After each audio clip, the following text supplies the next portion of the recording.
Les consultations pour la paix dans l'est de la République démocratique du Congo entamées hier se poursuivent aujourd'hui à Nairobi. Étaient présents les présidents du Kenya, du Burundi, d'Ouganda, de RDC ainsi que le ministre rwandais des Affaires étrangères. Ils ont été rejoints au compte-gouttes par les représentants des groupes armés venus principalement du Sud Kivu. Mais le M23 est désormais absent de ces négociations, expulsé hier par les officiels congolais en raison de la reprise du conflit armé sur le terrain. Nadia Ben Mafoud. Les travaux de cette deuxième journée se sont consacrés à la compilation des cahiers des charges de chaque groupe armé. Chacun de leurs représentants a pris la parole pour expliquer les raisons qui les ont poussés à prendre les armes. Selon Giscard Koussema, directeur adjoint de la communication présidentielle congolaise et l'un des experts participants aux consultations à Nairobi, les raisons exposées n'étaient pas politiques. Leurs revendications sont plutôt d'ordre identitaire et d'autodéfense.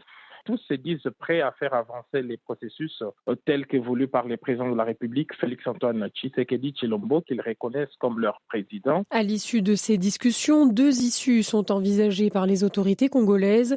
La première voie est diplomatique. Il s'agit ici de la reddition inconditionnelle.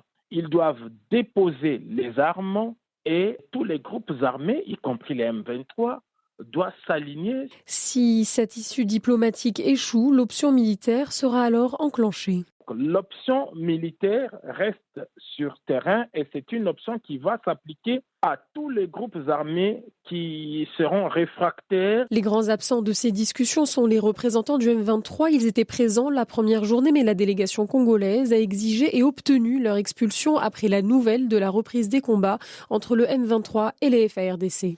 Nadia Ben Mafoud.